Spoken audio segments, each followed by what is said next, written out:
Good afternoon everyone. My name is Madhusudan Sarma and today I have brought to you second lecture of our N100 series. In the first lecture we have already discussed about the evolution of constitution. In today's lecture we shall continue from where we had left in the previous class. So if you have missed the last class, do not worry much because the evolution is not going to impact the things that we are going to study today, but I would definitely recommend you that go back to the channel or in the description also you will get the link of the first lecture. So study the first lecture. As you must be knowing that in these classes I am going to teach you from the mains perspective only. So all the topics or the themes that we are going to take is going to be discussed from mains perspective, how you can generate many points, and these are going to be the themes on which a question can be asked in the mains exam. There is an assumption that you have slight information of the topics that we are going to discuss. So in case you find that some basics parts you are not aware, something you have not studied somewhere, you can ask your doubt. I will be happy to clarify your doubts in the class itself. And in case you are able to answer those things, please reply.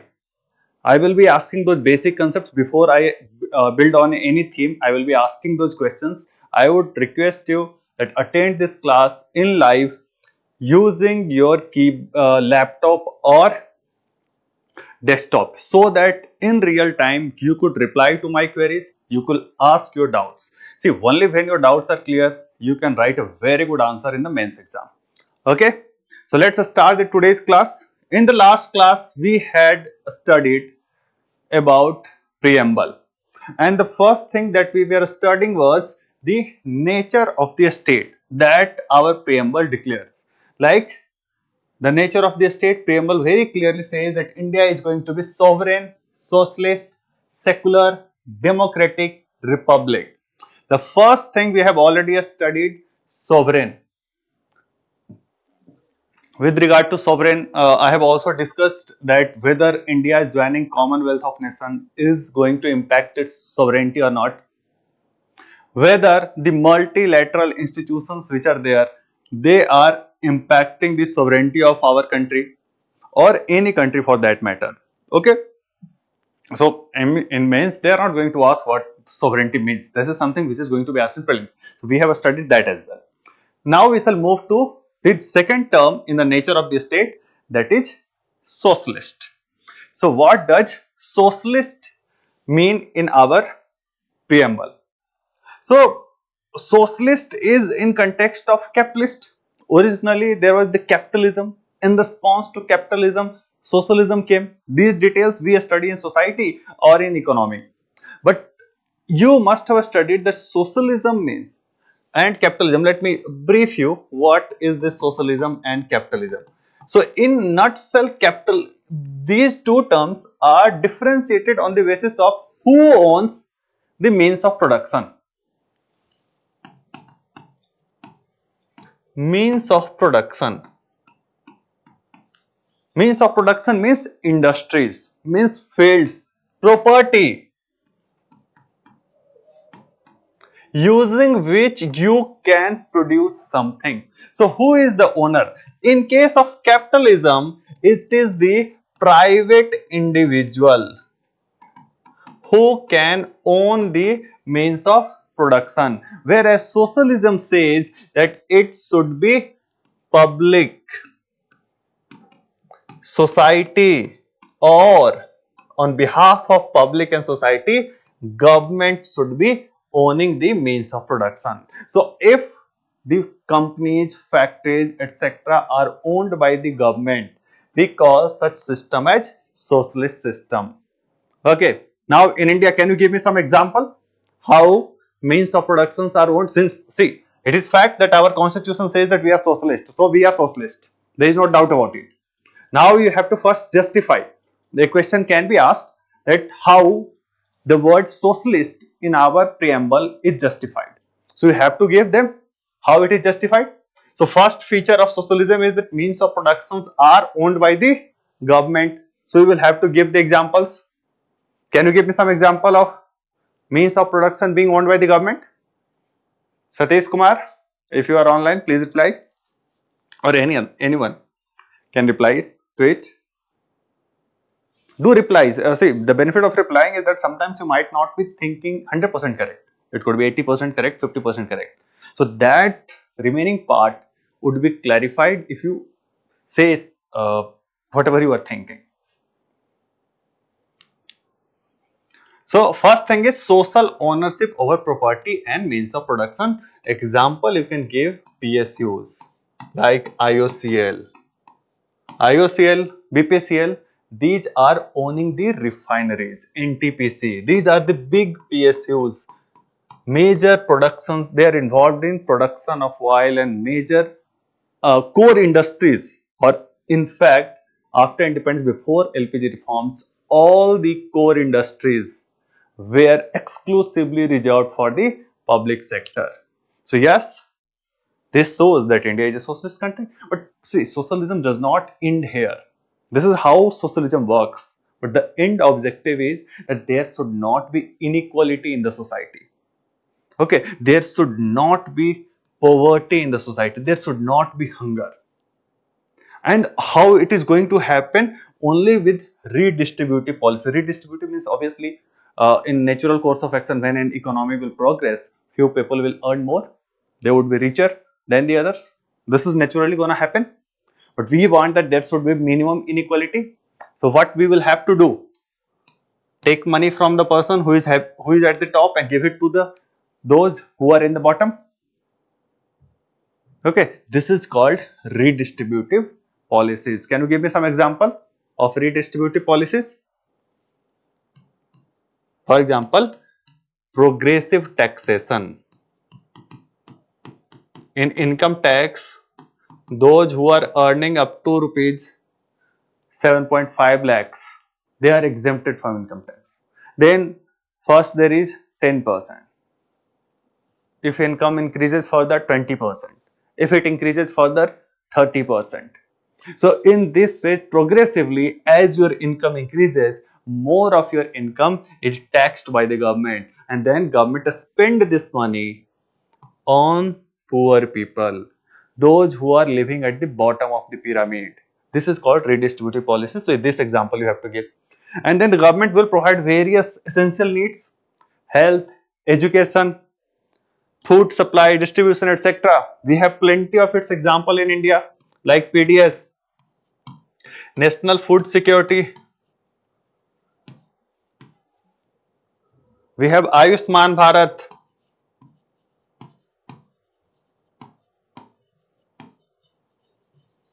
Here also, I mean, to inequality, poverty, etc. Here also you should give some example. Here you can give the example of schemes like MG Narega.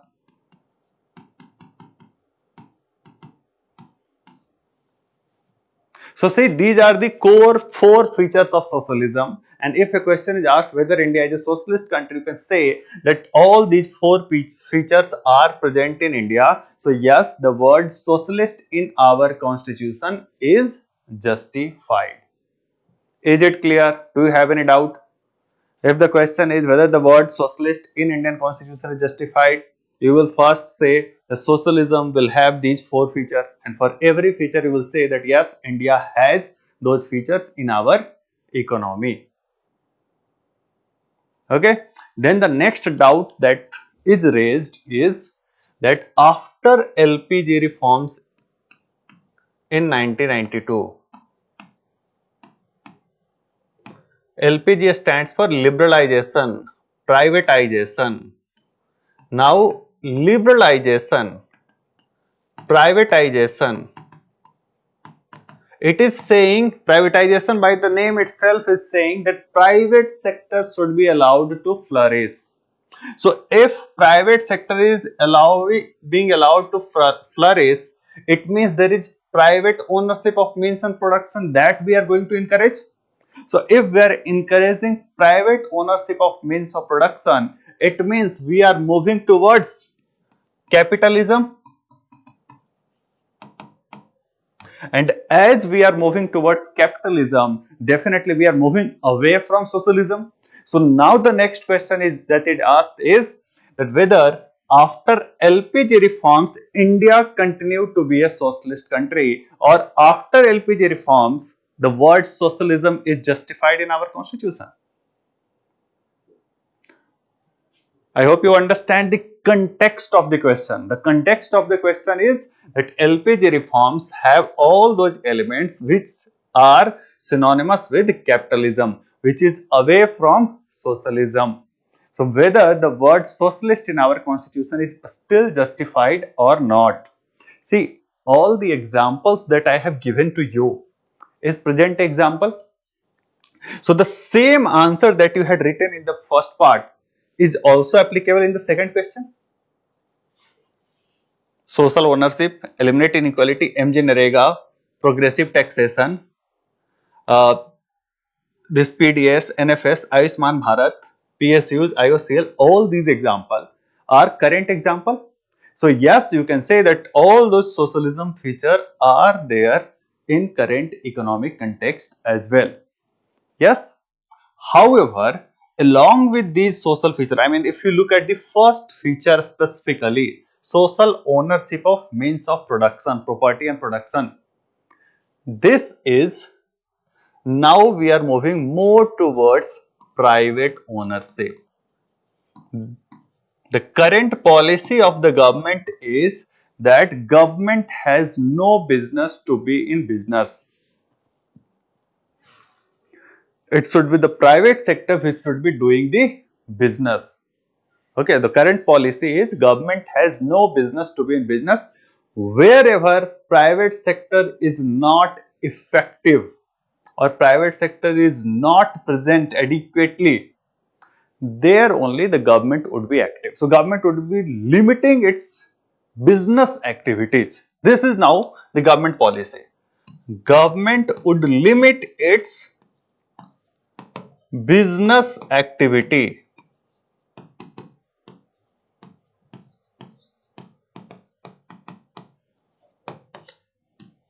Okay, so the first feature of socialism is definitely being limited.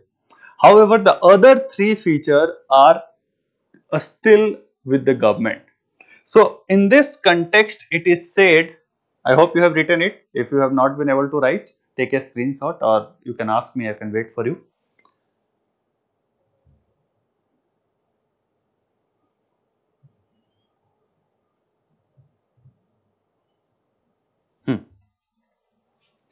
So, as you have seen that the first feature is somewhat being limited by the government as per the government's latest policy. So what we can say that socialism has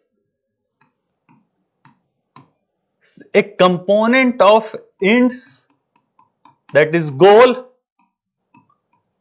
as well as means. When we are talking about the kind of society we want to make, a society which is which is having layers of inequality, which is more of an egalitarian in nature, a society where there are health and like basic necessities, health and education are available to everyone. Such a society is a goal of socialism, egalitarian society.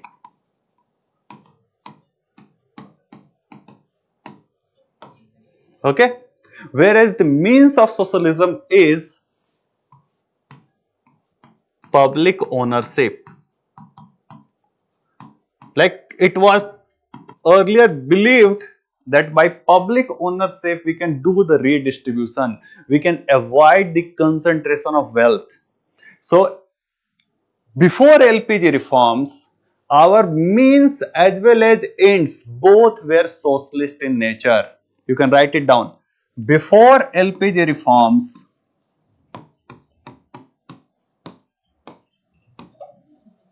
means as well as ends were socialist in nature. Whereas after LPG reforms, our means have changed. Now the means adopted is of neoliberal in nature. The policy that I just explained that the government has no business doing in business is called neoliberal economic policy. So after LPG reforms, our means has changed to being neoliberal in nature, whereas our ends are still socialist in nature. The objective of economic policy is inclusive development. And inclusive development means a development which will reduce inequality. So we are still socialist in our objective. Ends means objective, goal. Since the goal of our economic policy is still socialist in nature, the word socialist is justified in our preamble. Okay. So is it clear? Before LPG reforms, our means as well as ends were socialist in nature. After LPG reforms, means are changed. Now we are following neoliberal economic policy. Why we are following this policy? Because we believe that this policy will provide faster and sustainable growth.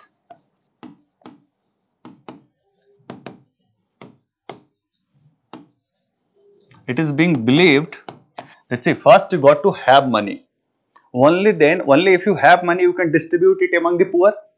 If you do not generate enough wealth, if there is no production, if I mean, suppose India is not producing enough mobile phones, how is it possible that everyone will have mobile phones?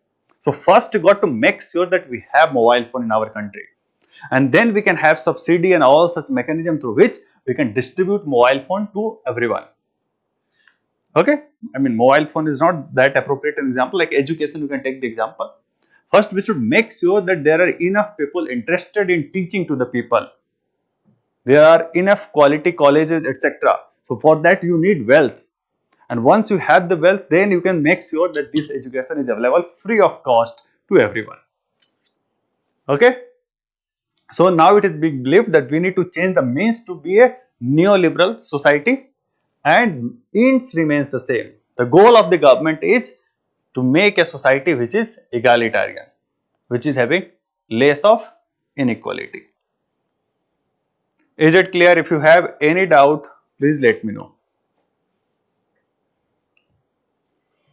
As I stated earlier, I hope that you are also taking note of the things that I am teaching, because if you do not write something, you cannot revise it, and if you cannot revise it, it is simply like what we call it, Satnarayan Bhagwan Katha. So if you are simply listening to the story, well, you will enjoy it, but you may not be able to get marks in the exam. Okay. So like, this is a means to an end. Our objective is to clear the exam. So let's move to the next word which is there in our preamble, which is secular. Now, what does secular means? We must have listened this word time and again. This is a very much debated term in our politics as such. So secularism simply means that in case the state does not have any religion. A state means government and a state machinery. The state does not here mean a state government. Okay, a state is like all the element of government which is there mentioned in article. In which article a state is defined? Can you answer me? Article 12. Okay, so article 12 mentions what all would be included in a state. So whenever I am just mentioning a state, I am also referring to all the different manifestation of a state, be it central government, state government, local government, parliament, all those institutions which represent any government in the country. I am collectively calling them state. Okay. So secularism means a state does not have any official religion of its own. There is no affinity of a state towards any particular religion. That is called secularism. Okay. So you can say a state is non-religious in nature. This is in contrast to A theocratic state. Secular state is in contrast, like, see, if you remember it by comparing in which context these terms have come, you can write more points and better answer. So like socialism was in context to capitalism. So similarly, secularism is in contrast to theocratic state. Theocratic state is one which has its official religion. For example, Iran, Pakistan, they have an official religion. Whereas the country like India, we do not have any religion. Okay, there is no such official religion of India. But this concept has come because initially it was felt that religion and a state, they are having different functions altogether. The function of a state is to do administration, to maintain law and order, to ensure economic growth, prosperity, etc. Whereas religion is more of an is dealing with the emotional aspect of the human being. Okay, and when a state is state and religion are getting mixed, the people who are having different faith, often a state is not able to take due care of those people. Okay, so that's why it was felt that a state and religion should be separated. So in the West, the concept of secularism emerged, and this concept was negative concept of secularism, where there was complete separation between a state and religion. But India's secularism is different from Western secularism. In India's secularism, we have positive secularism, where a state can intervene in religious matter, but this intervention is not going to be biased. It is going to be unbiased. So our secularism is not based on a strict separation. Rather, our secularism is based on principled equidistance from all religions.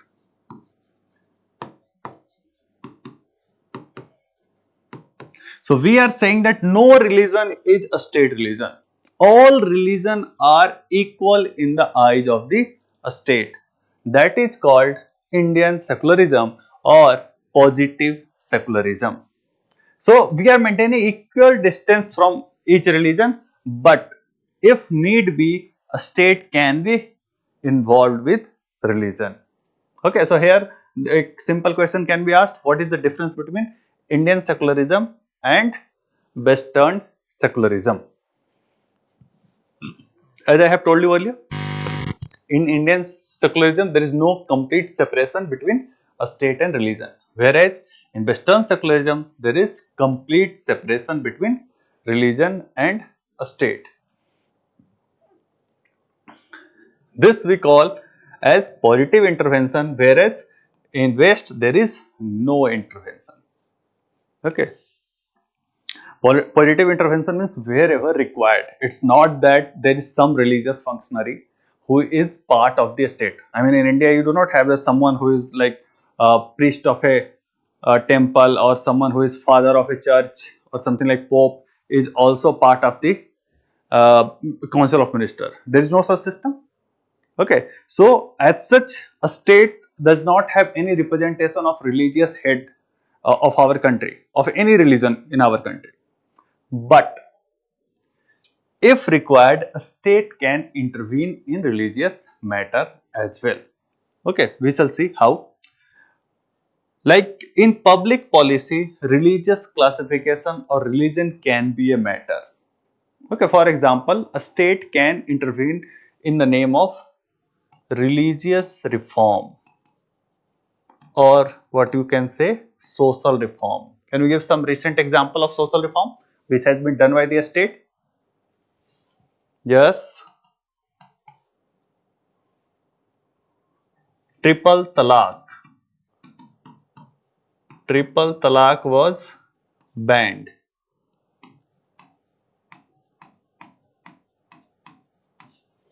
So when triple talaq is banned by parliament enacting a law to ban triple talaq, it is a state intervention in religious matter. Hindu civil code being made by parliament. This is again a state intervention. Okay. Now, a state can also add religious institution in India. a state provide various kind of donations, aid. For example, a state was involved in making of the Ayodhya temple. Okay, some way or another, directly, indirectly, state was involved. So such things are not possible in Western secularism. Okay, and then since a state is involved in some kind of religious institution, it also means a state giving protection to minorities. Minority protection is key element of India's secularism. So there is a separate department for minority welfare. We have various schemes which are dedicated to the minorities. Okay, but no such special protection is given in Western secularism. So this is a question that can be asked: difference between Indian secularism and Western secularism. In Western secularism, a state will do its own work, religious functionary will do their own work, a state will not do anything which is religious in nature. Whereas in India, like Hajj subsidy used to be given, various such pilgrimages are facilitated by the government. Government makes various arrangement, subsidy, free meal, free travel, all such facilities are provided by a state in pilgrimage, etc. So in India, state is involved, but a state will have a principle on basis of which it will treat all religion equally. There is no state religion in India. Is it clear? If you have any doubt, let me know. Any question?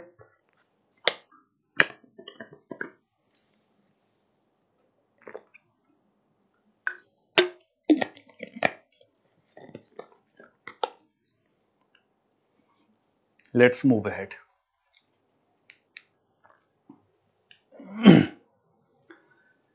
Next aspect is with respect to secularism and also with respect to socialism. Both of them were added through 42nd Amendment in 1976. Okay, the 42nd Amendment, which is also known as a mini constitution, which was added under the prime ministership of Indira Gandhi. So the question that can be asked is, was India not secular before that? Since we added the word secularism in 1976, was India not secular before that? The obvious answer is no, India was secular since beginning. India has always been secular.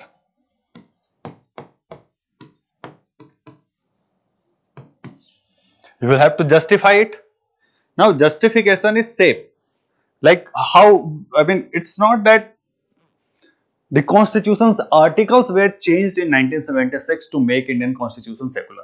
It is just that this word was added to preamble. But all the other articles in our constitution were already making such provision which were keeping all religions at equal footing. For example, Article 14, it was giving equality before law and equal protection of law to all citizens, irrespective of their religion. Article 15 and 16, they are prohibiting discrimination on the grounds of religion. Freedom of religion.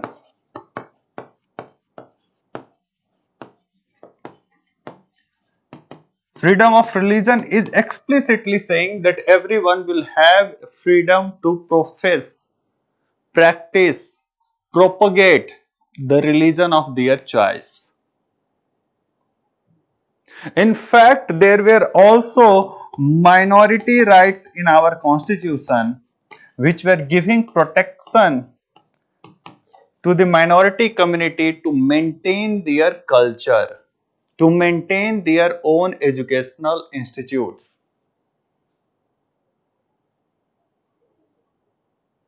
Apart from that, all the constitutional office, or rather you can say public office, not only constitutional office, all the public office, including the office of president and prime minister, which is like head of the government and head of the state and head of the government respectively.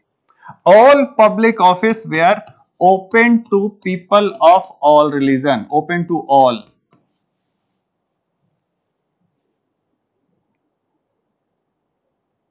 In fact, we also had the system of universal adult franchise,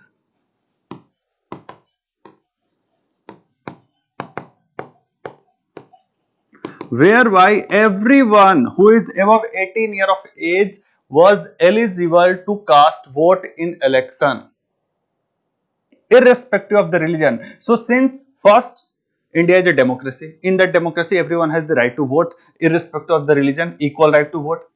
Right to equality is granted everyone. In employment, everyone is equal.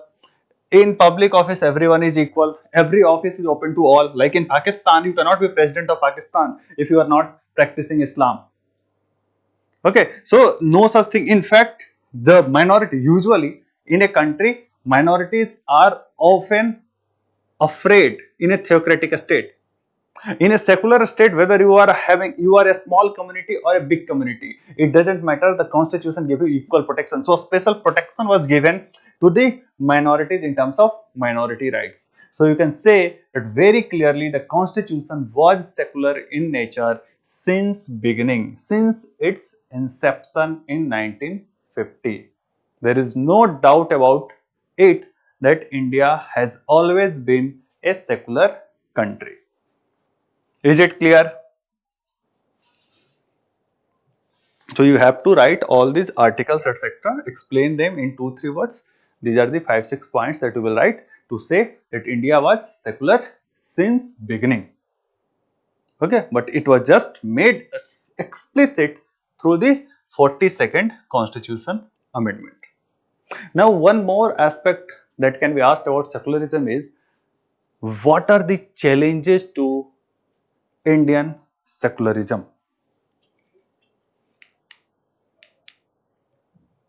Next is democracy. A question is often asked, what are the challenges to Indian secularism?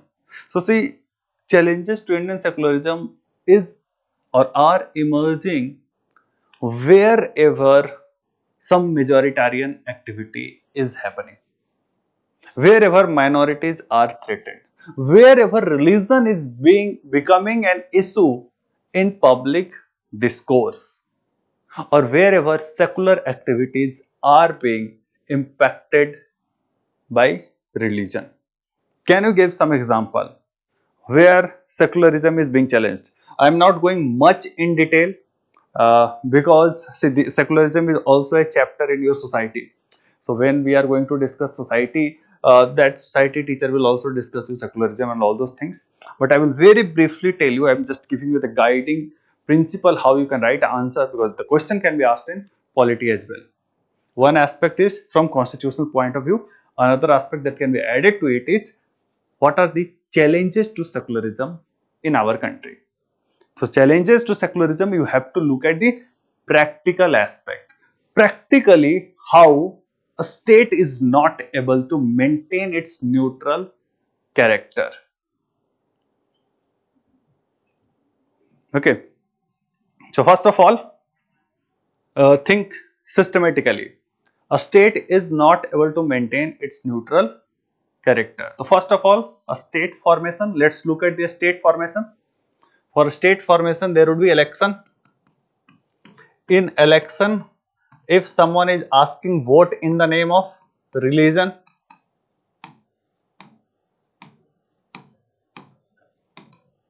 there are various instances where election commission has prohibited certain leaders from using the figures of the god, etc., or asking vote in the name of the religion. So these are definitely a threat to the Indian secularism.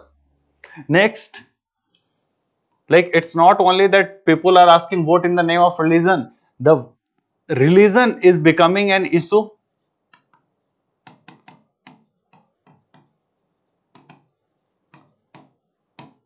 When religion is becoming an election issue, this is definitely not good for secularism, because election is a secular activity. It should not have been fought in the name of religion. This is also a corrupt practice under RPA, Representation of People Act. So this is threat to Indian secularism. Next, you can say that when such things are happening, that not all religions, when the government, now say election has happened, next step is government formation. So in government, if not all communities are adequately represented, okay, then also we can say that yes, our secular credentials are somewhat compromised. So lack of representation of different community or especially minority community in government, I would advise you not to take the name of any government. We are simply talking in terms of principles, that yes, if the government whichever is formed, if the government has representation of all the community, especially minority community, it is secular in nature. But if it is exclusive kind of government which does not have representation of some minority communities, then we will say that yes, its secular credentials are somewhat less than desirable. Okay. Next is like now how the government is functioning. In that part also you can say that if the public discourse is around religious conversion. Now here both of these are problem. First, if forceful religious conversion happens, that is also a threat to secularism. So forceful religious conversion, or if someone is being given some kind of what you say, carrot and stick kind of policy, someone is being misguided into conversion, forced into conversion, or given some greed to adopt certain religion, that is also not in tune with the secular credentials of our country. And other aspect, the anti-conversion acts, we also have almost all states in our country has anti-conversion acts in place. These acts also somewhat restricts the freedom of religion that has been given to the citizens of our country. We have freedom of religion, so I should have freedom which religion I want to adopt, every one of us. So if anti-conversion acts restricts the individuals or put certain responsibility on individual, if an individual is like in UP, UP enacted an act whereby if an individual is doing conversion for the purpose of marriage, it is not allowed. Now see the purpose, let me decide what purpose I want to follow, for what religion to be followed. A state has no business in deciding my personal affair. So these are definitely a threat to religious credentials. And then the last and probably the most important part is the social unrest between different communities. Social unrest is in terms of riots. See, when people of two different religions are engaged in rioting, this is definitely not in tune with the secular state. In secular state, people of different religions should live happily. There should be what you say, positive discourse between them. Bonhomie should be there. So if something of that nature is happening, it is against the secular credentials. And then mob lynching.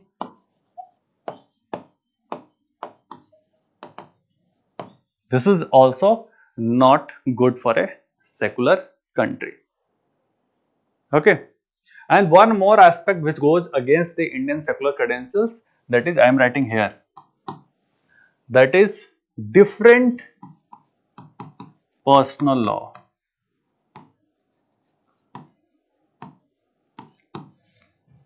Personal laws like the laws related to marriage, inheritance, etc.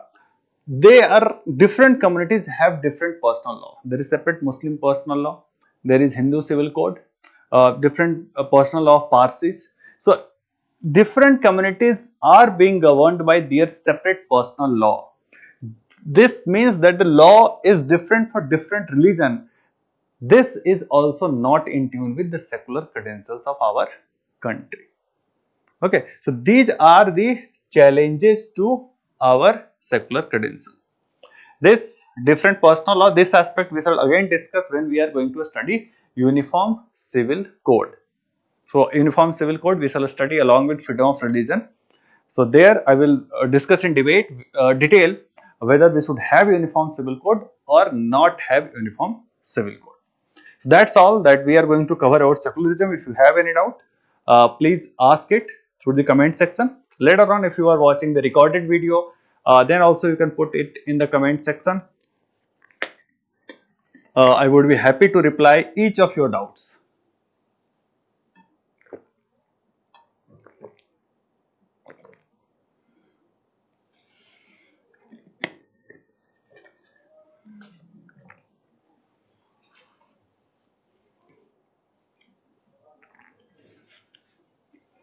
It seems everything is clear. So let's move ahead. Next aspect is democratic, sovereign, socialist, secular, democratic. Now, democratic, India is a democracy. India is the largest democracy.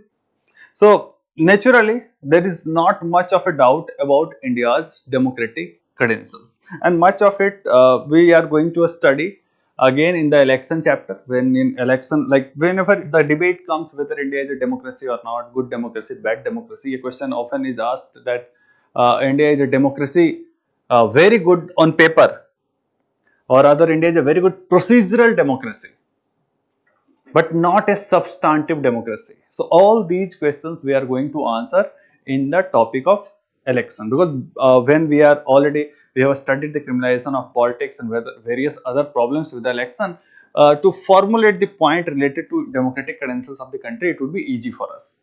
Okay, so we are not spending much of the time here. We are just like the democratic principles. You can write that democracy is a government of the people, for the people, by the people, and all those things. And Indian constitution wants to have a democratic society as well.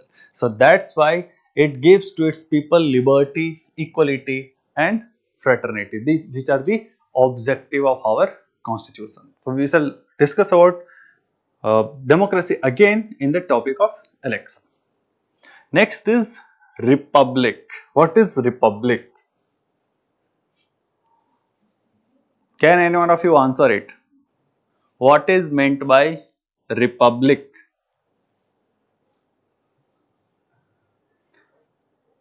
In simple terms, republic means elected head of a state. Here also, republic, you need to understand the context of this word republic. Republic is in context of monarchy, or I would say in contrast of monarchy. In monarchy, there is a king. There is a hereditary king rather.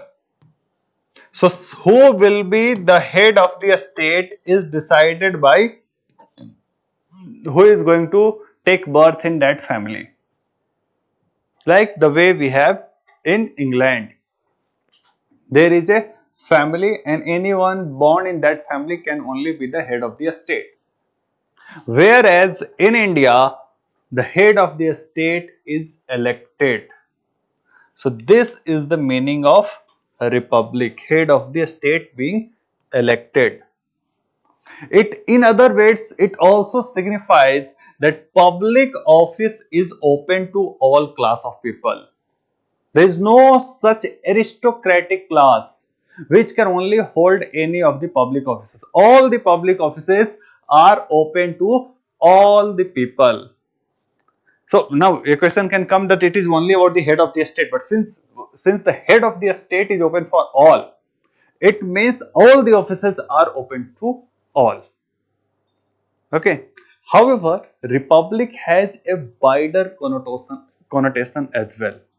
Usually, the republic, like Plato has, the way Plato has described republic, we often study in political science or in ethics.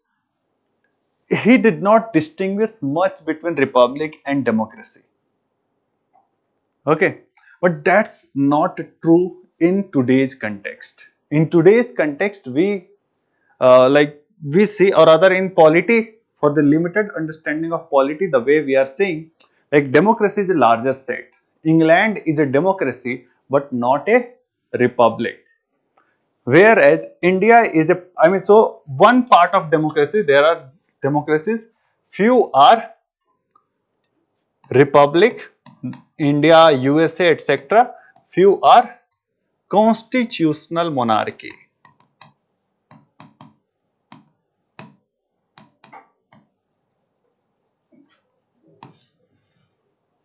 Its example is UK. So if there is a question only on republic, you can presume all those things which should be there in democracy, like rule by people. There should be fundamental rights to the people. All those good things, basic needs should be made to the people. Okay, there is no oppression that should be there on the people. Okay, so all those good things or the benevolent thing about democracy should naturally be present in republic also. Okay, there should be rule of law, not rule by people. Rule of law means equality before law, equality of all people in the eyes of the law. So all those things that we shall study in various topics, you can think of all those things and give an answer about republic. Here also again, there is no question at all about India's republic credential.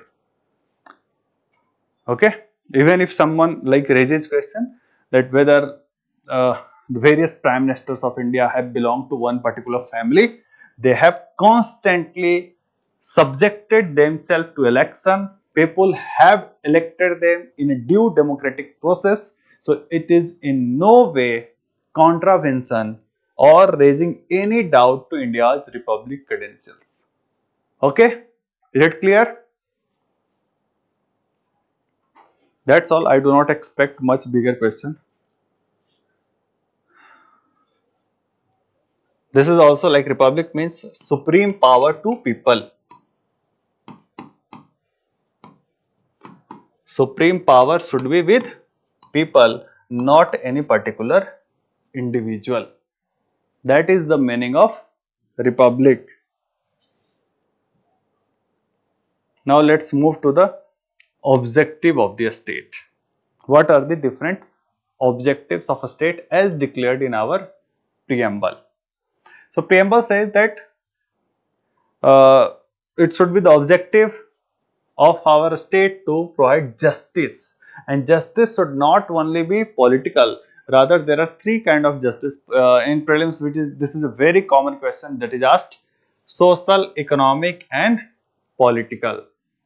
All these three type of justice should be there. So if a question will be asked, it can be asked about the difference between these three kind of justice. So even if the question is not asked, this understanding will be very useful, because later on in various concepts that we are going to study about, like fundamental rights, etc., we are going to write it that this will provide social justice, this will provide economic justice, this is going to provide political justice. So you should have clarity about these three different terms. Okay, let's start with social justice first. So as the name suggests, I will brief you about the difference between them. Ignore whatever is there written on the board. Just first understand the difference. Social has come from society.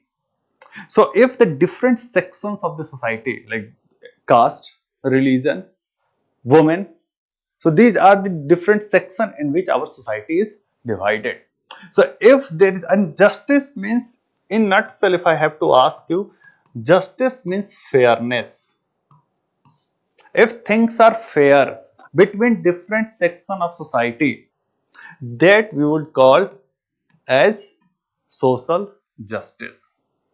So if like there is no caste which is superior to another caste, all the, like women are not considered inferior to men, and also men are not being considered inferior to women. This is called social justice. All religions are treated equal. So this is social justice. In society, different section, what is their relative standing in the society? If it is equal, we call it, there is fairness in the social standing, there is justice. Now, what is economic justice? So economic justice is about wealth. So if different class of people have equal wealth. It is about egalitarian nature in the society. If a society is having inequality in terms of wealth, we would call that economic justice is missing. If the society is equal, a society or rather country is equal, or I mean perfect equality is definitely never going to happen. But yes, to what extent equality is there, we will measure to what extent economic justice is there. If perfect equality is where in which direction we have to move. So we will measure if equality is increasing or decreasing. Okay, in economy you must study various ways of measuring inequality. So if number of poor are increasing, we would say that economic justice is not there. But if number of poor are reducing, definitely economic justice is being provided. Okay, then political justice. Political justice is in terms of political participation. So if in politics, or if in terms of political, when I say political participation, it's about the fundamental rights, whatever things that we see in the political arena. If this is available everyone equally, or it is also in terms of opportunity. If there is equality of opportunity to everyone in the society, we call it as political justice. Now let's see what are these different type of justice. Social justice is fairness in relationship between individuals in society and equal access to wealth, opportunities and social privileges. Okay, and see, there is one more thing. In these three different type of justice, there is a lot of overlap. It is probably never possible that you have one of these type of justice and other, sorry, if you do not have one and you have others too, it will never happen. You will have to try to achieve all these three simultaneously. For example, in society, if men and women are not being considered equal, invariably the distribution of wealth will also not be equal. Invariably, it would also reflect in their different political participation. Okay? And see, to bring different strata of society, or to provide fairness in opportunities to different section of the society, and how you are going to measure whether they are fair or not. Ultimately, you are going to measure in terms of wealth, in terms of the, like social privilege. This is the core of the social justice. But you will measure, or it would be visible in terms of the wealth that they are occupying, having the ownership of the property that they are having. Okay, so ultimately this is also correlated to economic justice. So a lot of overlap is there between social justice, economic justice and political justice. And how you are going to provide social justice? When you are going to provide free education to everyone, so every strata of the society is going to get equal opportunity, going to be strengthened. Earlier, like, education was not available to all sections of society. Untouchables were not allowed to study, provide scholarship, provide health insurance, reservation, etc. These are the provisions to provide social justice. Reservation we are going to also discuss in detail in today's class. Next is economic justice. It is different class, capitalist and working class. Like we have progressive taxation, land reforms, labor unions, etc. These are aimed at providing economic justice. Although I have not taught you, but can you tell me which section or which part of our constitution focuses on providing economic justice?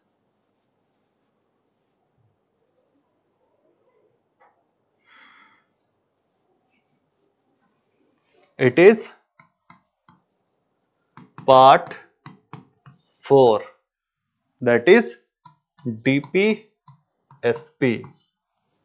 Directive Principle of State Policy. So DPSPs are aimed at providing economic justice as well as social justice, whereas fundamental rights are aimed at providing political justice. Fairness in political participation and rights.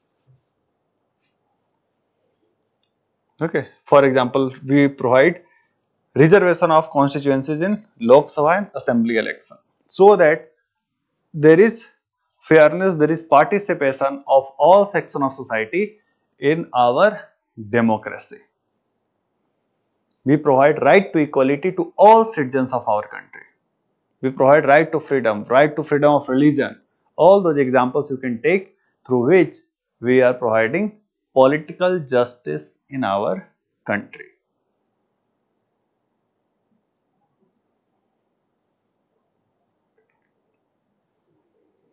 Take a note of the things. Now we shall move to next aspect. And the other aspect which are there in objective of our constitution, we are going to study them in detail in future chapters. So I am not addressing them in much detail here.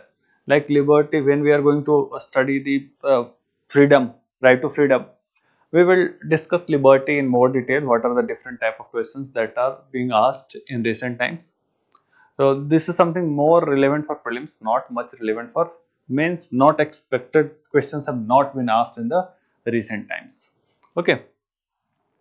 So liberty is the minimal rights required to realize one's potential. You just remember the definition. Various rights are there in our constitution. We will discuss them in detail in the chapter of fundamental right in today's lecture or tomorrow's lecture. Today's lecture we are going to cover the right to equality.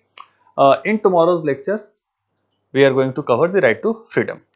Right to equality we shall study in detail in today's class itself, the next part of the today's class. Our constitution says that equality of status as well as opportunity. So say when everyone of an IAS officer is selected based on open competitive exam, this is equality of opportunity, that everyone has got the opportunity to take part in this competitive exam, and whoever gets the maximum marks, irrespective of the religion, irrespective of the caste, is going to be selected. Now, you might be itching to say that sir, some communities are given reservation. I will come to that. That reservation is not violative of equality as such because of the equity principle. We shall come to that. We shall debate about this reservation. A status is when everyone is treated equally, when no caste is being considered inferior or superior to any other caste. Examples are all those examples like Article 17. We shall come to all this. Fraternity in Hindi means bhaichara or brotherhood.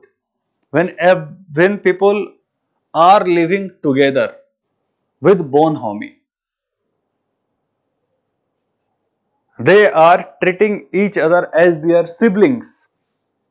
That kind of feeling is called fraternity. How Indian constitution is promoting brotherhood or fraternity? Like through single citizenship. We do not have the concept of dual citizenship. Whether you are from Andhra Pradesh, Telangana, Bihar, Jharkhand or Delhi, everyone is equal citizen of this country. And everyone is citizen of India only. So, through this we are promoting fraternity. Then there is fundamental duties. Fundamental duties ask you to promote brotherhood. One of the duties is this. So, these are the provisions in our constitution that is promoting fraternity. The question is also asked, like they will give you that Indian constitution have the objective of liberty, equality, fraternity. Okay. First of all, can you tell me from where have we borrowed this concept of liberty, equality and fraternity? We have discussed it in our last video. It is French constitution. Even republic we have borrowed from French constitution. So, the question is asked that these concepts, how our constitution, what are the constitutional provisions that promote liberty, equality and fraternity. So you will tell what is the meaning of liberty and then which are the constitutional provisions. What is the meaning of equality, then which are the constitutional provisions. What are the meaning of fraternity and what are the different constitutional provisions. You will also have to elaborate a little bit, like how single citizenship is promoting fraternity, how fundamental duties are promoting fraternity and so on. So, would you be able to write an answer if it is asked? This is what the question is going to be. The questions that have been asked in this year's mains exam as well in polity section, they are all known questions. The only thing where you can differentiate yourself from others is by quoting example and by elaborating those. 1-2 line explanation linking single citizenship to fraternity. This is what going to differentiate your answer from others. Okay.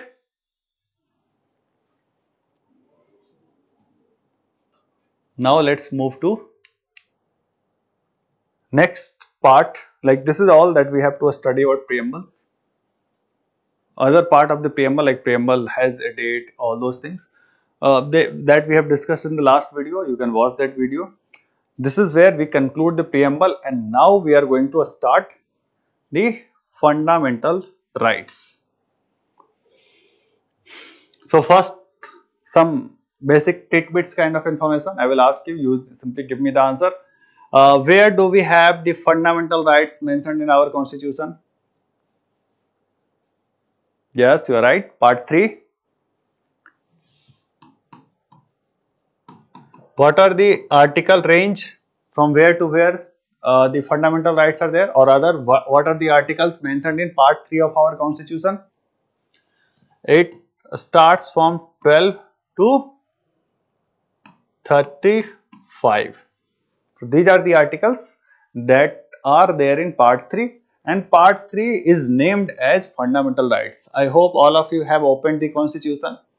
If not, it is my strong recommendation that you must buy a constitution, or if you cannot buy it right now, I would always advise you to buy a constitution. Have a hard copy with you. Yes, Yogesh, you are right.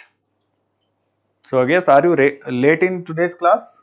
This is first reply from you. So, you must buy a constitution and keep it handy with you. And whenever any article number is mentioned in the class or in the newspaper or anywhere, you must refer to that article. You should have this habit. There are two things that I always recommend. One with respect to polity, that you must have constitution, and whenever any article comes to your knowledge, you must go and read the bare text of constitution. It is one thing to say that Article 14 is about right to equality. How this right to equality is given in our constitution, you must know those words. Okay. The second thing is about geography. In geography, whenever you come across any space, any place in the world, you must go and look into the atlas. That yes, this is the place where this, like Lebanon, in South Lebanon, there is a war going on. So where is Lebanon? Okay, what are its neighbors? Iran and Israel are at war. So whether they are neighbors, is there a possibility of ground invasion? Why has Israel launched a missile attack? So when you look at the geography, you understand the context of a lot many current affair items very clearly. So one for geography, one for polity. Okay, now we have 6 fundamental rights. What are those? You just recall in your mind. I will definitely show them on the picture. Recall, write it down. How many of them you are able to recall? Okay, and at this stage, UPSC, this is a very basic question. UPSC is never going to ask it even in prelims. Okay, so this is something must be on your tip. If it is not coming, you must devote more time and attention towards memorization of facts. So these are the 6 fundamental rights, starting from right to equality. And article number also you should exactly remember. All the articles in this part is must to be memorized. Right to equality is article 14 to 18. Next is right to freedom. It is 19 to 22. Then next is right against exploitation. 23 to 24. After that we have right to freedom of religion. Right to freedom is different. Right to freedom of religion is different. 25 to 26. Sorry, 28. Cultural and educational right 29 and 30. And then right to constitutional remedies article 32. Along with article number, all these articles are important. One small hint just to keep it in mind, all these 6 fundamental rights are ending at even number. 18, 22, 24, 28, 30, 32. Original constitution had 7 fundamental rights. Which was the 7th fundamental right? Can you name that? We are going to study about that fundamental right as well. Original constitution had 7 fundamental rights. The 7th one was right to property.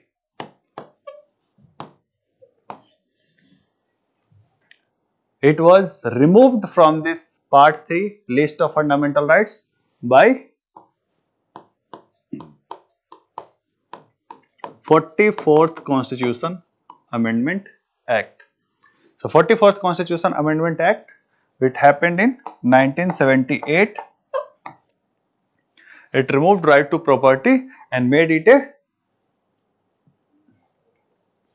constitutional right, or that you can call it as legal right rather than fundamental right.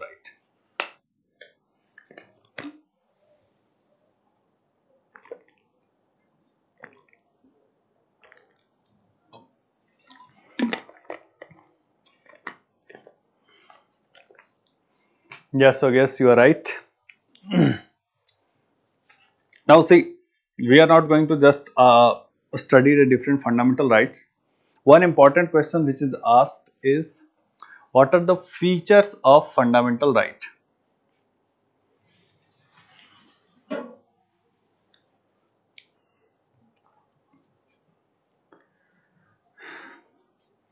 The first thing is that fundamental rights are justiciable. Justiciable means they are enforceable in a court of law.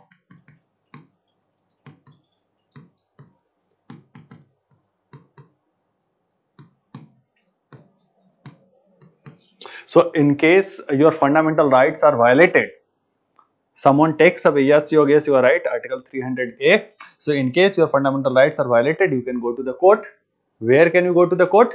Which court you can go? You can directly go to the Supreme Court. It doesn't mean that you cannot go to High Court. You can also go to the High Court as well as Supreme Court, but in case of fundamental rights, there is a specific provision by article 32 that you can directly approach the Supreme Court. Supreme Court is the defender of the fundamental rights. Okay, and courts can issue the writs in case your rights are violated. Writs means written order. We have seen in the last videos as well. And then these rights are universal in nature. Universal means all the citizens are going to avail these rights irrespective of their religion, caste, place of birth, gender, etc. Okay, so it is universally available to all citizens of the country. In fact, few of the fundamental rights are available to non-citizens, which can also be called as foreigners also. So it's not that only citizens have these fundamental rights. Some of the fundamental rights are also available to foreigners. Can you tell me the article number which are available to foreigners? And how do you identify it if certain right is available to foreigner or Indian? So if you go and read the actual bare text of the constitution, in few articles it is written that no person, and in few articles it is written that no citizen.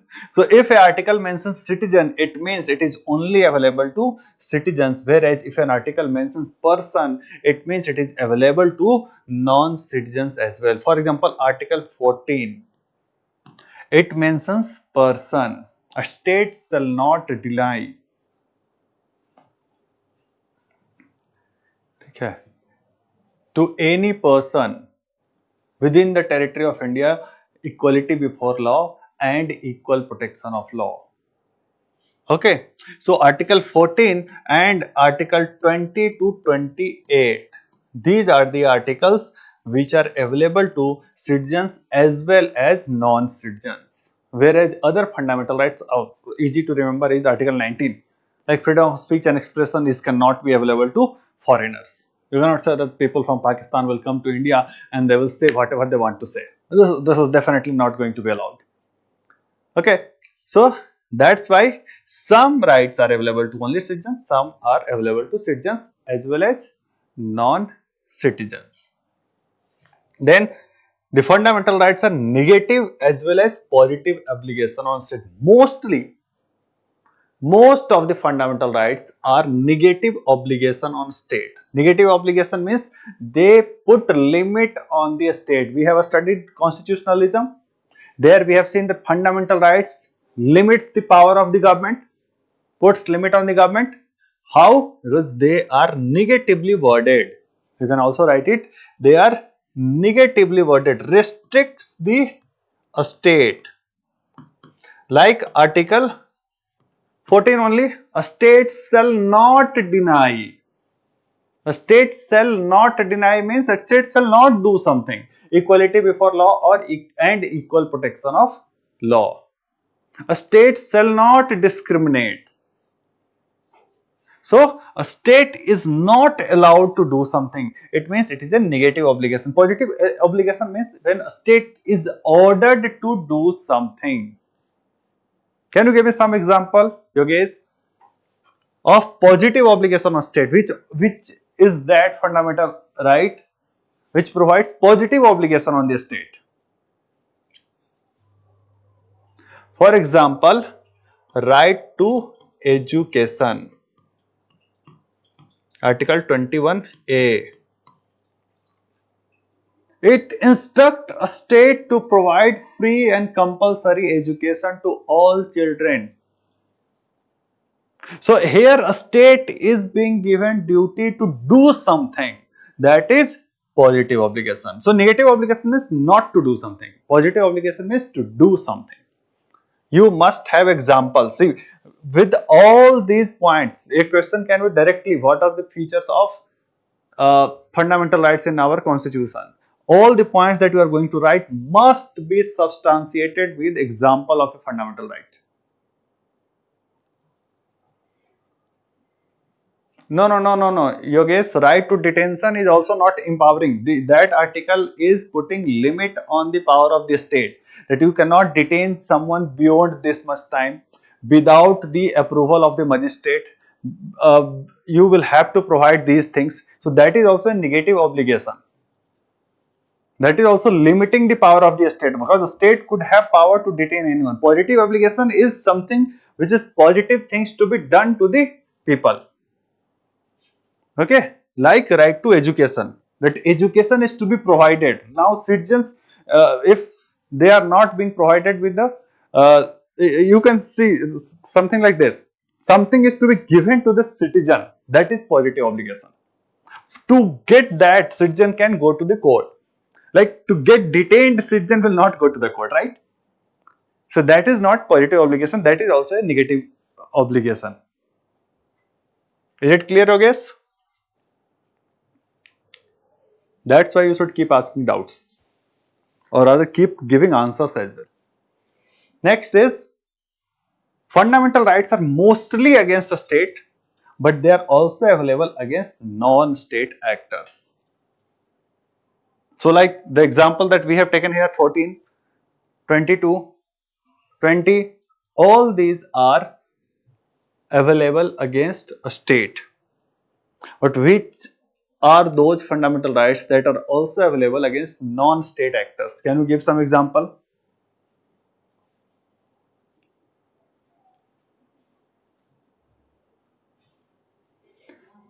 Right against untouchability, Article 17. It is available against non-state actors. No one, not even private individual, can practice untouchability in our country. Right against exploitation, right against child labor. These are the rights available against non-state actors. Okay. Next is, these fundamental rights are amenable yet inviolable. Amenable means they can be amended. Yes. Here you have to quote the Keswananda Bharati judgment. Sorry.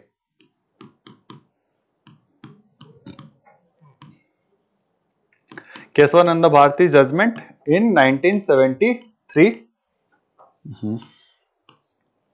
It says that Parliament has the power to amend the fundamental rights. But Parliament cannot amend a fundamental right to change the basic structure of our constitution. Now, if I give you a statement that all fundamental rights are part of basic structure of constitution, is it correct? Tell me yes or no. All fundamental rights are part of basic structure of constitution. Is it correct?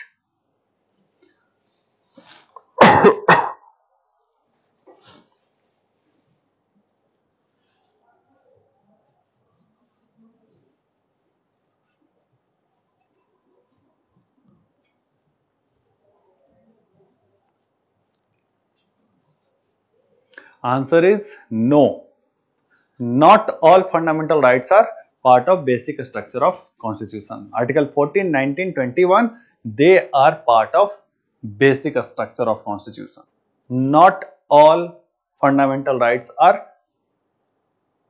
part of. So those fundamental rights which are part of basic structure, they cannot be amended, or rather they cannot be amended in a way that they cannot be taken away. That is not the right word, that they cannot be amended, but they cannot be taken away. Those fundamental rights cannot be taken away. But like Supreme Court, as Supreme Court has ruled that right to property was not part of basic structure. So right to property was taken away, but right to equality cannot be taken away. Right to equality, Supreme Court has ruled that it is part of basic structure. So tomorrow, through any constitution amendment, right to equality cannot be made a legal right, the way right to property has been done. So this is what I mean when I say it is inviolable. So some fundamental rights are inviolable, they cannot be taken away, but they can be amended.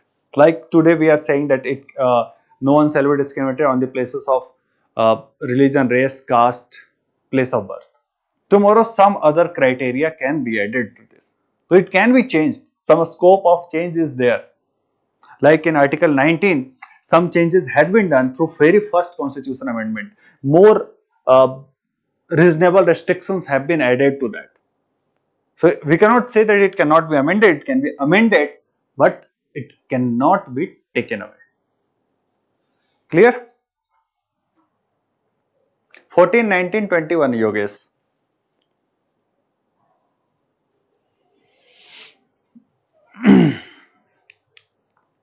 Next is, they can be suspended during emergency, but Article 21 cannot be suspended.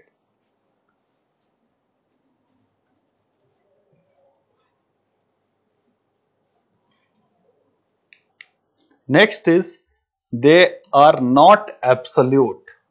Fundamental rights are subject to reasonable restriction. Okay. So one thing, that they can be suspended, during emergency, article number 358 and 359, they talk about the suspension of fundamental rights. We shall also study in detail emergency provisions. Okay, don't worry about that. Maybe 3-4 lecture later, we shall study about emergency provisions. Now, reasonable restrictions. So, the most another point is that these rights are not absolute. They can be restricted on certain grounds. Okay. So, now these are the different features. The next thing that we are going to study is what are those reasonable restrictions. This can be a question in itself, that fundamental rights are not absolute in nature. In fact, it is so much restricted that this cartoon very aptly depicts, although it is an economic cartoon that I have taken here, but it is said for our fundamental rights that our constitution gives fundamental right from one hand and takes away fundamental right from another hand. It's like the government. No? You see, I have always wondered, in my childhood it used to happen more often, like government used to give subsidy on petrol and diesel. And then we also used to read in the newspaper that government is imposing 60% as taxes or 50% as taxes on petrol and diesel. So I used to wonder that why the hell are you giving subsidy? First you are imposing taxes and then you are giving subsidy. Why you have to do this mathematics 2 times? So because it feels good. Because people may not know that government has imposed so much of taxes. It is often hidden. But when government gives subsidy, it announces on the newspaper. It announces on radio. So that's why in democracy it so happens that similar accusations are also made on our constitution, that our constitution gives fundamental right from one hand and takes away fundamental right from another hand. So first thing we need to understand that why are fundamental rights not absolute? Should they have been absolute? Would it have been better if our fundamental rights were absolute? The answer is no. Fundamental rights nowhere are absolute. They cannot be absolute. First thing is clear. Okay. The answer is that, see, fundamental rights are given to individuals. Okay. But there is, this is also a saying that there can be no liberty if there is no law. Law means, law is a metaphor here for some restrictions. There are certain rules through which we have to abide. So if freedom is absolute, it means there is no freedom. The freedom has to be reasonably restricted as per the law. Then only freedom is meaningful. So for the purpose of, or rather to maintain the balance between individual liberty and social control, or you can say to maintain social order, you got to limit the fundamental rights, or rather restrict the fundamental rights. Okay, you can also write those things, that there cannot be no liberty if there is no law. There is no liberty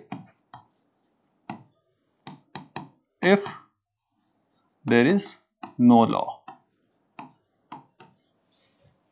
So, to fundamental rights to be meaningful, they have to be reasonably restricted as well. So, first of all, they are not absolute.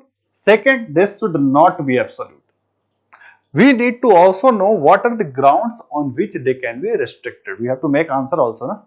So, to write answer, you need to know the grounds on which, why we are saying that they are not absolute. So, why we are saying is because first, there are reasonable restrictions. For example, you can take the example of Article 19. Article 19 says that freedom of speech and expression can be restricted. I mean, a list of a long list of grounds on which it can be restricted that has been given. You tell me a few grounds. On the grounds of public order, morality, decency, defamation,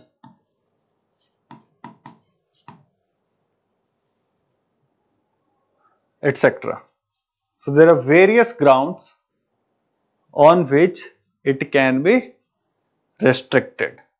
Okay, so these are the reasonable restrictions that can be imposed.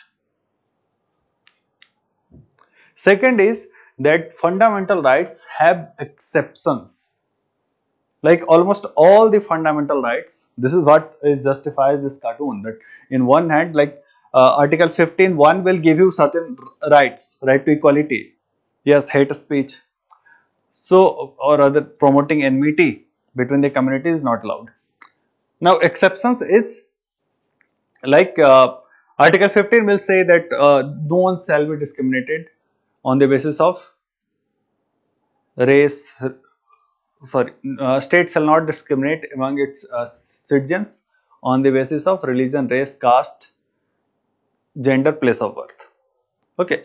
After that, there would be article 15(2), there would be article 15(3), 4, 5, 6, which will say that yes, some positive benefit can be given to say women and children, say to socially and educationally backward classes, to economy weaker section of society.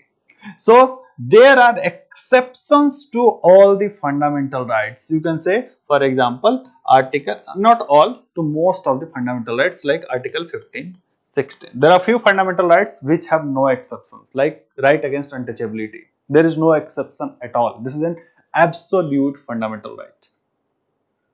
Okay. Then limitation in some specific cases. There are limitations that have been imposed on fundamental rights. Like say article 31. It says that right to property, or right rather article 14 and 19 will not apply in case of acquisition of estate. Article 31B, which talks about 9th schedule, that if a law has been put in, yes, a law has been put in the 9th schedule, it cannot be declared null and void on the ground that it violates article 14 and 19, any of the fundamental rights rather. Okay, so these are the specific cases that for a law which is making acquisition of a state, the fundamental rights can be violated. Then limitation due to DPSP, like DPSP says that, this is article 31, sorry, it says that the law for implementation of two fundamental rights, article 39B and C, can violate or rather would not be questioned in a court of law if it is violative of article 14 and 19. So two DPSPs are considered superior to two fundamental rights. So any law which is implementing these two fundamental rights, sorry, two DPSPs would not be considered or rather questioned in a court of law for violation of these two fundamental rights. Then there is limitation for a specific group also, like the fundamental rights are not applicable to those who are there in the armed forces. I mean, Parliament has got the power to limit the fundamental rights for those who are involved in armed forces. Article 33.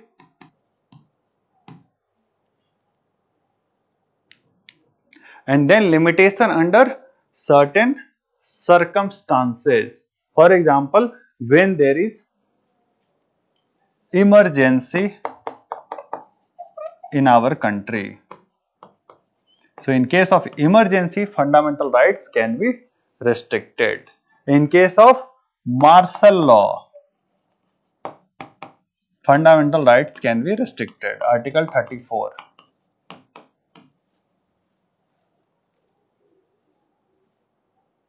Okay, so this is how you can categorize. So one thing that you can write about various things, or mostly students write only at the first point, that yes, there are reasonable restrictions which are allowed, that's why it is not absolute, but it is not the only reason why we say that fundamental rights are not absolute. Reasonable restrictions are there, exceptions are there, limitations are there in specific cases, limitation due to DPSP for a specific group and for certain under circumstances. There are various cases in which fundamental rights can be limited. So that's why we are saying fundamental rights are not absolute, and we are also saying that they should not be absolute as well.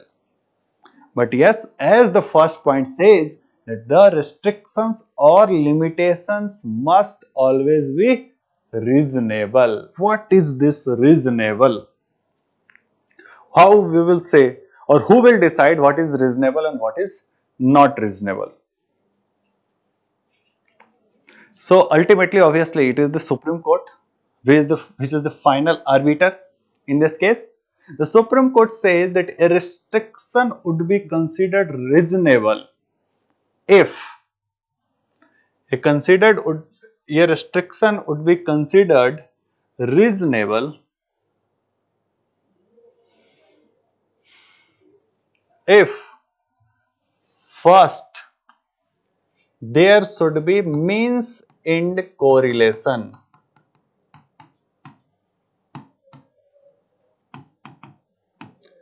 between restriction imposed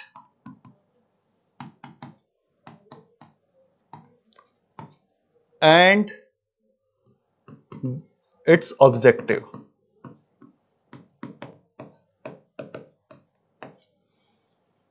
For example, I am just taking a hypothetical example. If there is a expectation that law and order would be disturbed in Delhi, and because of this fear, if people in Hyderabad are being arrested, there is no correlation between the people who are arrested in Hyderabad and the law and order problem that is there in Delhi. So this cannot be considered a reasonable restriction. There is no correlation between the freedom that is restricted and the end goal which is sought to be achieved. And then Supreme Court said, and next is there should be a test of proportionality.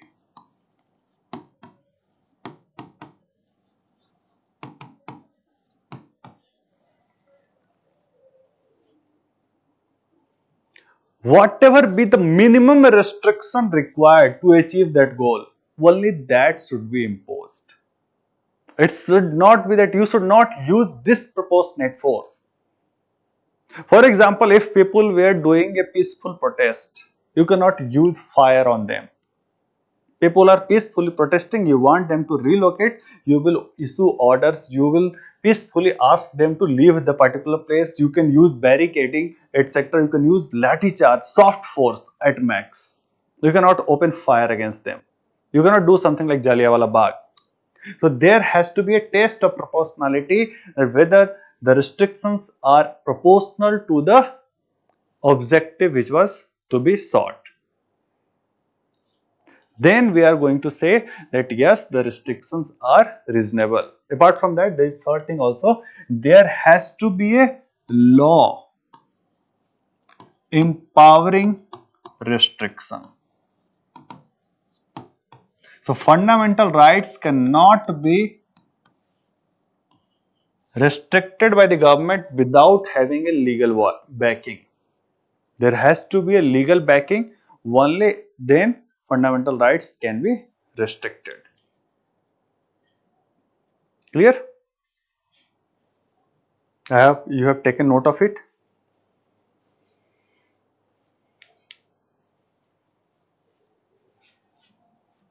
Now we shall see the first fundamental right, that is right to equality. Right to equality is that everyone should be equal. So first we will simply revise the various articles which are there. First is Article 14. What does it say? Or rather, before that, let's revise those articles also. Article 12 is about definition of a state. Article 13 says that if like fundamental rights are supreme.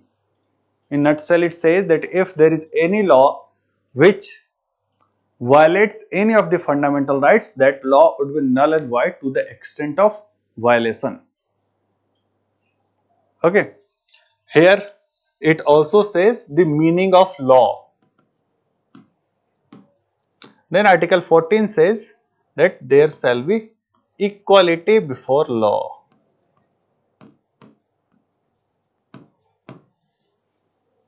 I am writing before as before. You should write in exam the complete spelling. Do not write in shorthand. And this Article 14 talks about equality before law and equal protection of law. Then Article 15. What does this talk? It prohibits prohibition on discrimination.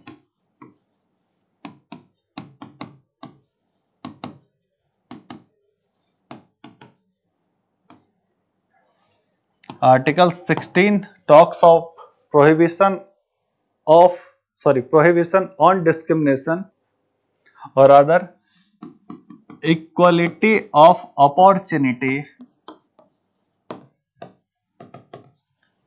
in public employment.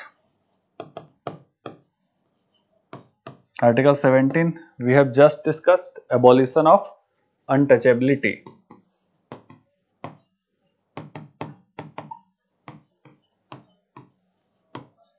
And Article 18 is abolition of titles.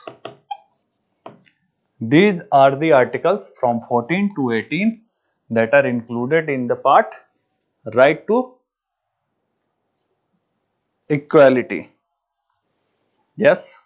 See, as such, fundamental rights are not a negative obligation on us teachers, but yes, in a sense, you can understand that if there is a student who is doing some unnecessary comments on our chat box, we can restrict his fundamental right of freedom to speech and expression by blocking him.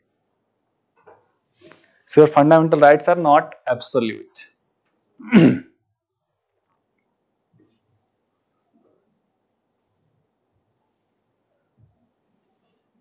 Okay, these classes are going to be a regular feature from Monday to Friday. Monday to Friday only, 5 days in a week from 2 p.m. to 4 p.m. So 2 p.m. Monday to Friday, do check on the YouTube channel. Do tune in once if there is a live link for these classes. Okay. Next, see, we are not going to discuss all these articles in detail. That is more relevant for prelims. We are since only covering from mains perspective. We are going to take issues which are in news. So we are going to take in today's class one issue, that is of reservation. Okay. So like on reservation, this is always a controversial issue. There would be a few sections of society which will say that there should be more reservation, there is not enough reservation. There would be few sections of society which will say that a lot is reserved. Where is the merit and why there should be reservation? Now I would give you without any doubt what see, our agenda is not to decide what should be done on the reservation. That is beyond the what you say, as R. Ashwin says that is beyond my pay scale. That is something that I cannot comment upon. But yes, I will teach you what you should write if a question on reservation comes. And the first thing that you should not write is never say that reservation should be removed or there should not be any reservation. You should give an answer which is currently like acceptable view in current society. Students are saying there is audio issue. Please check if audio is correct.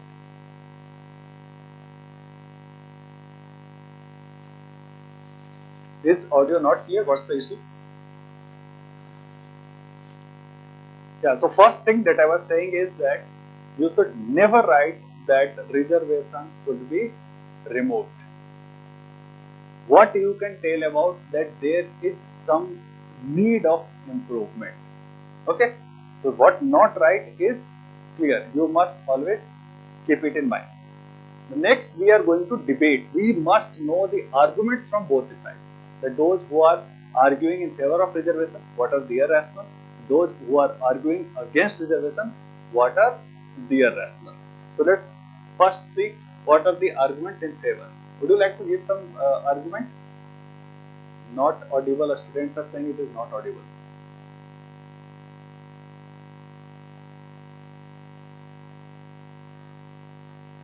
Too much noise.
Argument is that there has been historical discrimination.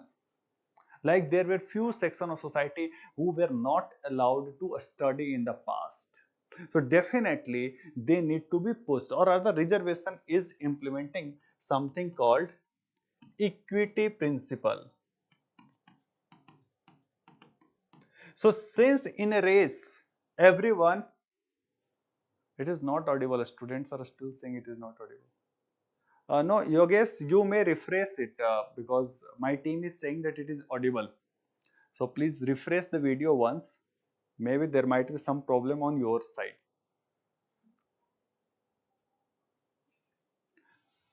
Okay, so reservation is implementing the equity principles. Those who are not uh, standing on par with the main strata of the society, they need to be given some push, some positive affirmation. Okay, it provides social justice. It try to bring all sections of society to the same level. It try to bring about equality and equity.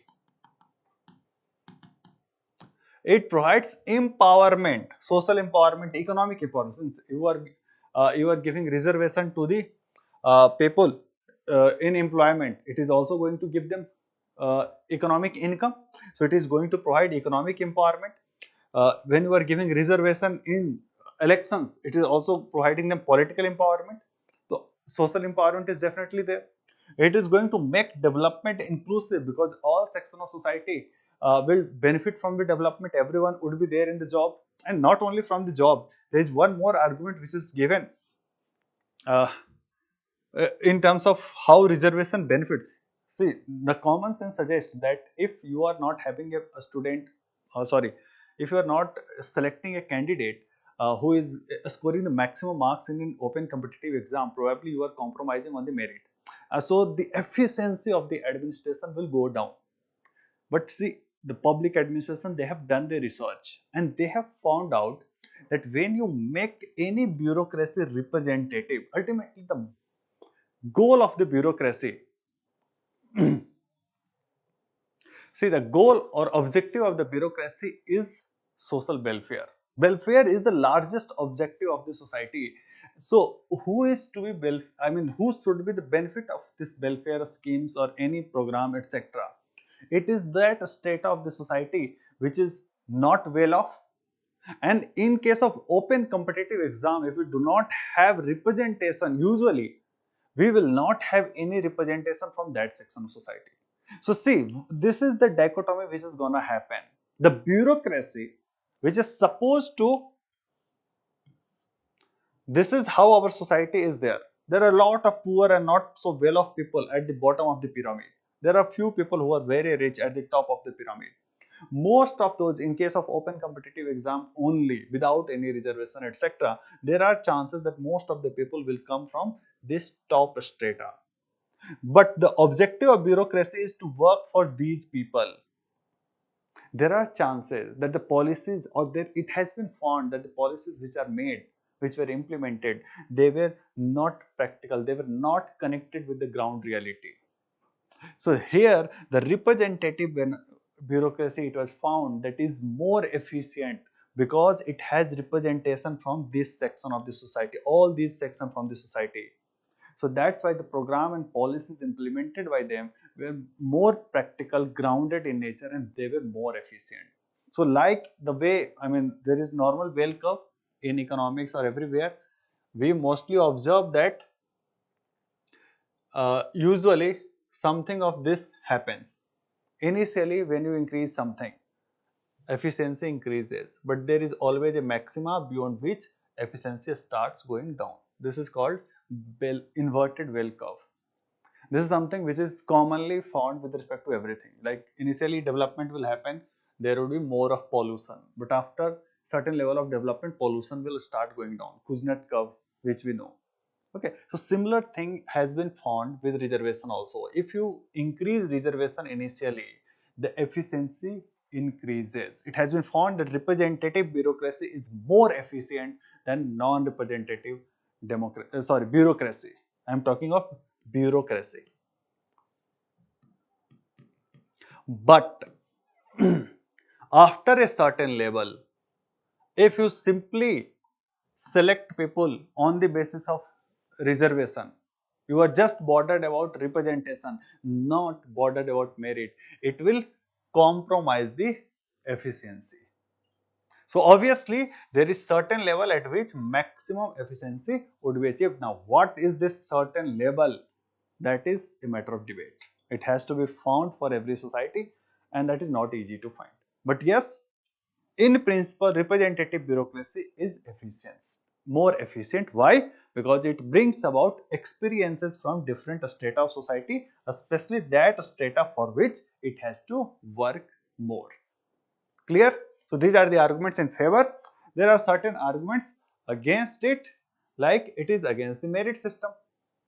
Naturally, like those classes for which reservation is provided, the cutoff is less.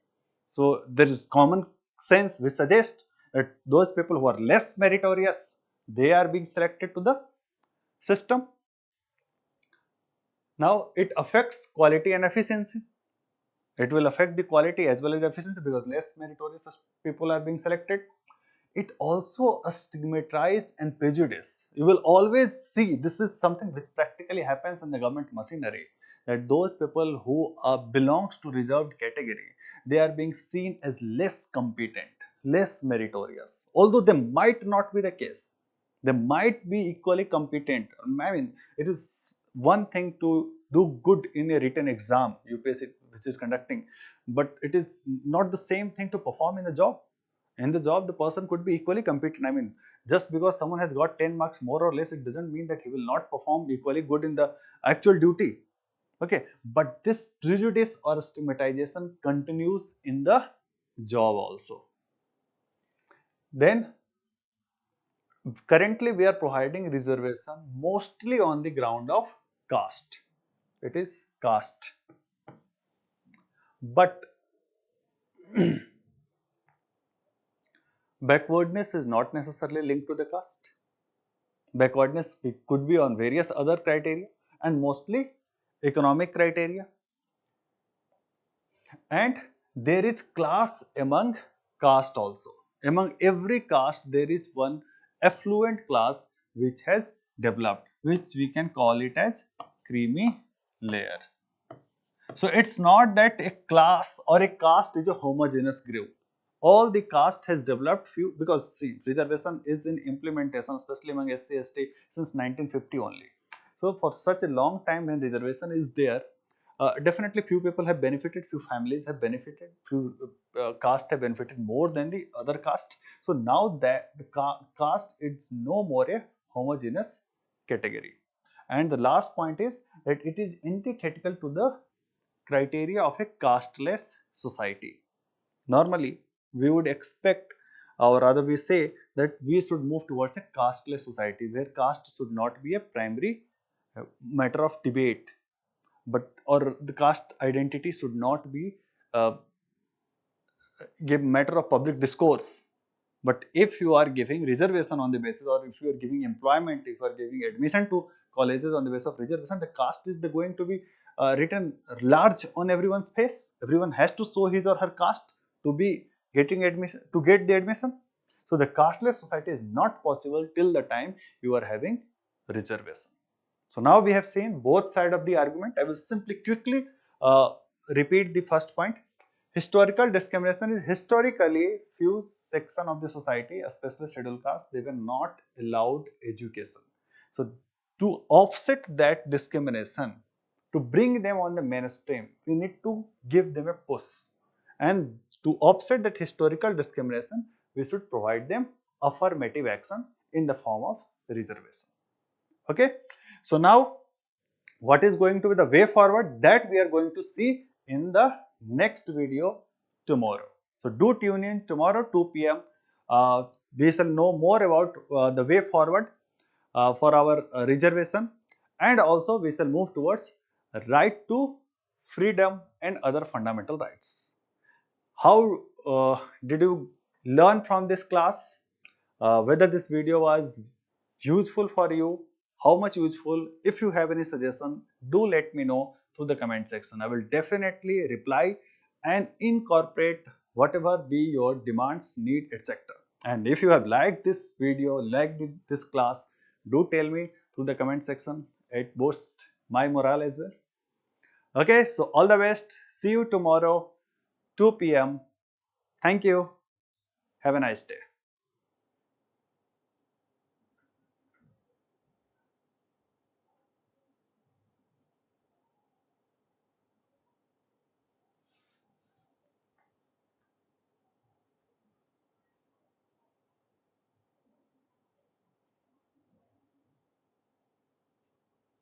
ये एक last वाला